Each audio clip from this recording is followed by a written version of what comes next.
115 സങ്കീർത്തനം. കർത്താവ് മാത്രമാണ് ദൈവം. ഞങ്ങൾക്കല്ല കർത്താവേ, ഞങ്ങൾക്കല്ല. അങ്ങയുടെ കാരുണ്യത്തെയും വിശ്വസ്തതയെയും പ്രതി അങ്ങയുടെ നാമത്തിനാണ് മഹത്വം നൽകപ്പെടേണ്ടത്. അവരുടെ ദൈവം എവിടെ എന്ന് ജനതകൾ പറയാൻ ഇടയാക്കുന്നതെന്തിന്? നമ്മുടെ ദൈവം സ്വർഗത്തിലാണ്. തനിക്കിഷ്ടമുള്ളതെല്ലാം അവിടുന്ന് ചെയ്യുന്നു. അവരുടെ വിഗ്രഹങ്ങൾ സ്വർണവും വെള്ളിയുമാണ്, മനുഷ്യരുടെ കരവേലകൾ മാത്രം. അവയ്ക്ക് വായുണ്ട്, എന്നാൽ മിണ്ടുന്നില്ല. കണ്ണുണ്ട്, എന്നാൽ കാണുന്നില്ല.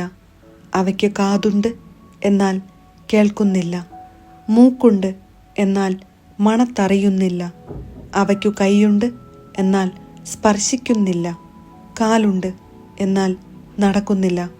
അവയുടെ കണ്ഠത്തിൽ നിന്ന് സ്വരം ഉയരുന്നില്ല.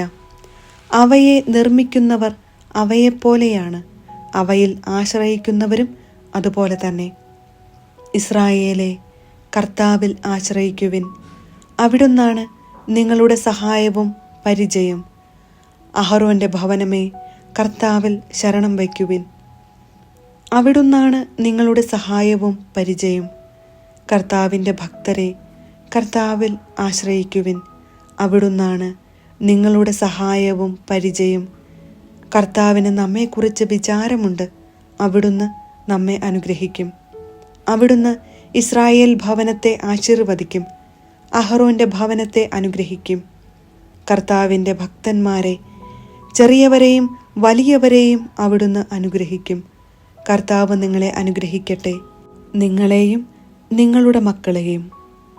ആകാശവും ഭൂമിയും സൃഷ്ടിച്ച കർത്താവ് നിങ്ങളെ അനുഗ്രഹിക്കട്ടെ.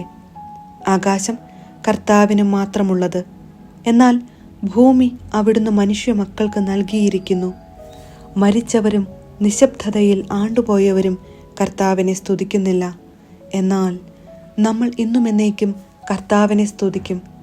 കർത്താവിനെ സ്തുതിക്കുവിൻ.